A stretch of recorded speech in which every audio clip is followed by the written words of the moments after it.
তোমার নাম কি বলো তো? শম্পা কি দাস?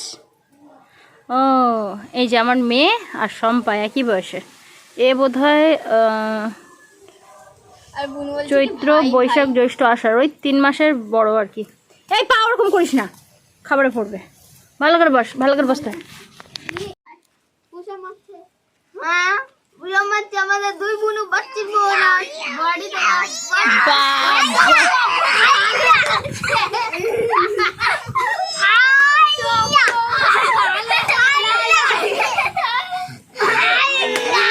তারপর আর একটা ব্যায়াম কর।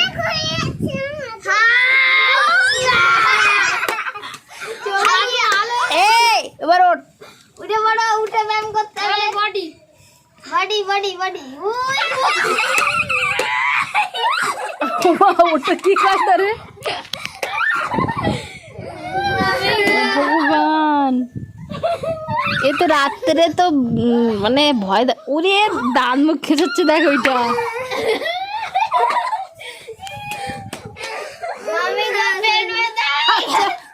আচ্ছা ব্যায়াম করছিস তো দাঁত মুখের খেঁচিয়ে রাখিস কেন?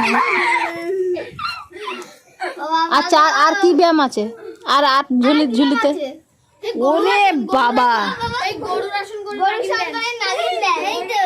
ওই তো ও তো গরুর আসন করছে, ওই দেখ, ওই তো না।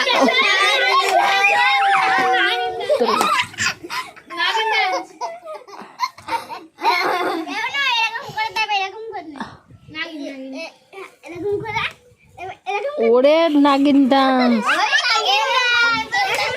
আর এটা তো বাবা রামদেব হয়ে আছে। এই তোর বস, তোর আর একটা যোগাসন। বাবা, এ তো শ্রীকৃষ্ণ হয়ে গেল।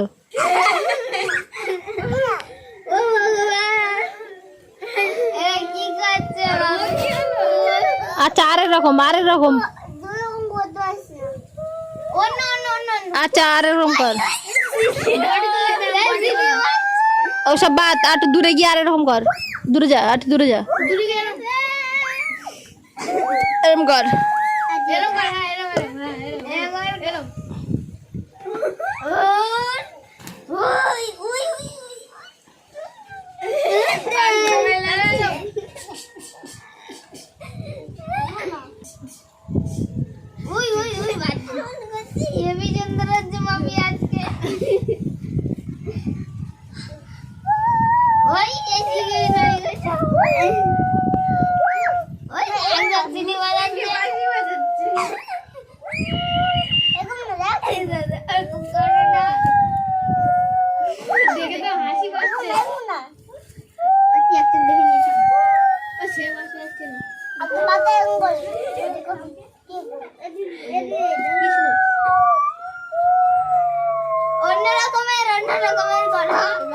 দুটোই কৃষ্ণ দাঁড়িয়ে আছে, দুটো কৃষ্ণ বাচ্চা সাথে মারাতে।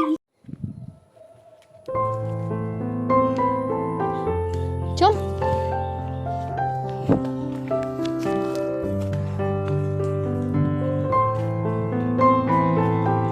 চল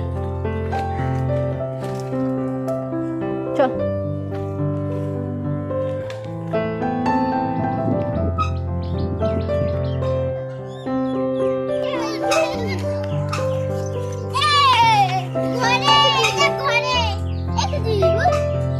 চলে চলে চলে, কি আর হবে।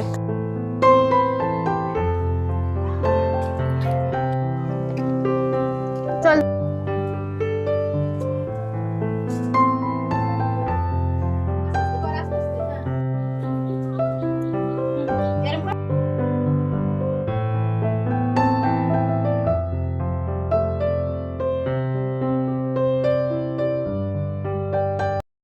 কিছুক্ষণ আগেই অ্যামাজন থেকে এই উপহারটা এসেছে, এই যে কমপ্লান। এটা কিন্তু শিখা দিদিভাই পাঠিয়েছেন। এর আগেও শিখা দিদিভাইয়ের নাম অনেকবার ভিডিওতে শুনেছেন, কেননা দিদিভাই অনেক উপহার পাঠিয়েছেন। বিশেষ করে মেয়ের কোনটা দরকার না দরকার দিদিভাই ওই সবগুলো ভাবেন। তারপরে মানে কি বলবো, অনলাইনে গিয়ে কতক্ষণ জানি না সার্চ করে করে দেখেন কোনটা পাঠানো যায়, এইটা পাঠানো যায় কিনা, ওইটা পাঠানো যায় কিনা, এইভাবে ভেবে ভেবে এই যে সব পাঠান। এবারে এই প্যাকেটটা পাঠিয়েছেন। আগে কিন্তু এই কৌটা পাঠিয়েছিলেন। আর শুনেছি আমার মেয়ে হ্যাঁ খুব ভালো খায়, সঙ্গে সঙ্গেই কিন্তু আবার এই যে পাঠিয়েছেন আরেকটা। মানে দিদিভাই মনে হয় না নিজের জন্য এতটা ভাবেন যতটা আমাদের জন্য ভাবেন। এইগুলো মানে সত্যি খুব মানে ভাগ্যের ব্যাপার, কেননা আপনাদের এত ভালোবাসা, এত আশীর্বাদ, এটা পাওয়াও খুব ভাগ্যের ব্যাপার। ও এটা এখন কৌটার মধ্যে ঢালবো। আর অনেক অনেক ধন্যবাদ দিদিভাই। তবে মানে অনেক যখন খরচ করেন তখন আমার একদম ভালো লাগে না। সোনা খাবি এখন? খাবি?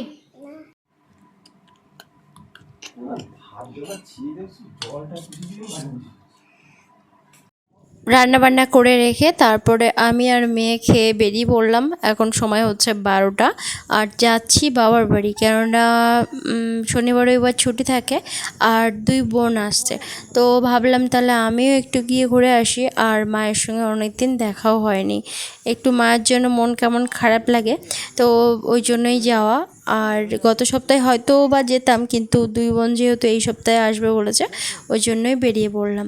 তো বেশ মেঘলা মেঘলা ভাব ছিল, তো ছাতাটাতে সব নিয়েই বেরিয়েছি, কিন্তু বৃষ্টি হলে একটু মুশকিল হয়ে পড়ে ওই খেয়া পেরোনোর সময় আর কি। সকাল থেকে তেমন বৃষ্টি হয়নি, বেশ একটু রৌদ্র আছে আর একটু মেঘলা মেঘলা ভাব সামান্য যখন বেরোলাম তখন। এখন সময় হচ্ছে 12টা, তো চৌমাথায় এসে অনেকক্ষণ দাঁড়িয়ে থাকলাম, টোটো পাচ্ছিলাম না দেখে এই যে পা ভেনে উঠলাম। তারপরে মেয়ে এত ভয় পাচ্ছিল যে কি বলবো।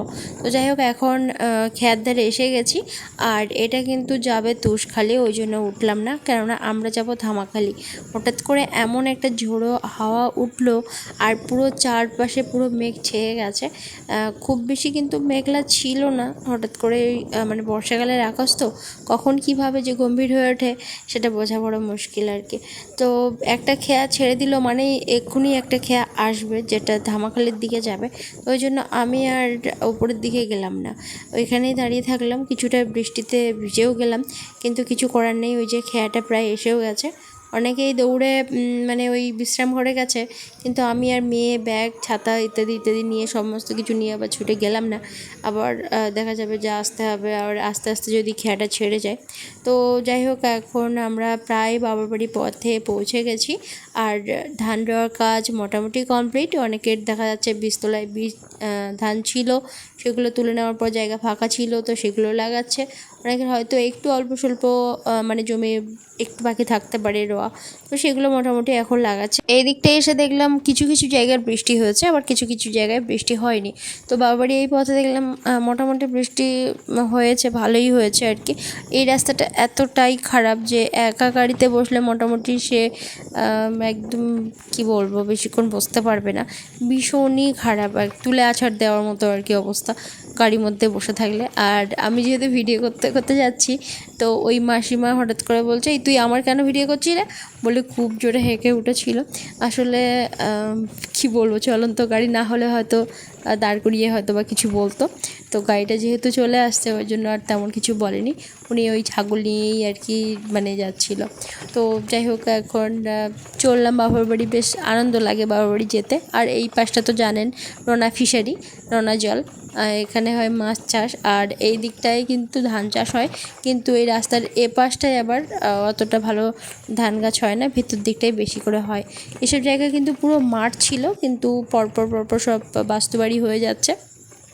এখানে যেমন কচু গাছ লাগিয়েছে, কচু গাছ লাগানো বেশ সেফ, কেননা ছাগল খায় না। চিংড়ি মাছ দিয়ে কচু শাক হয়েছে, আর এখানে বাঁধাকপি, বাঁধাকপি, মাছের ডিম, মাছ, আলু,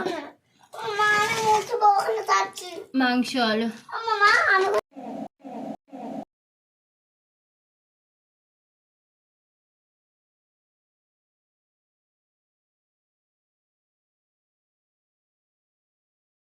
সকাল থেকে উঠে দেখি বাবা বাগান থেকে সবজি তুলছে। এই যে অনেকগুলো ঝিঙে হয়েছিল, সব পচে গেছে, বাবা দেখানোর জন্য এনেছে, সব এরকম হয় পচে গেছে আর কি। আর 1 গামলা ঢ্যাঁড়স উঠেছে, ওই যে বাগান থেকে এখন আনছে কুমড়ো শাক।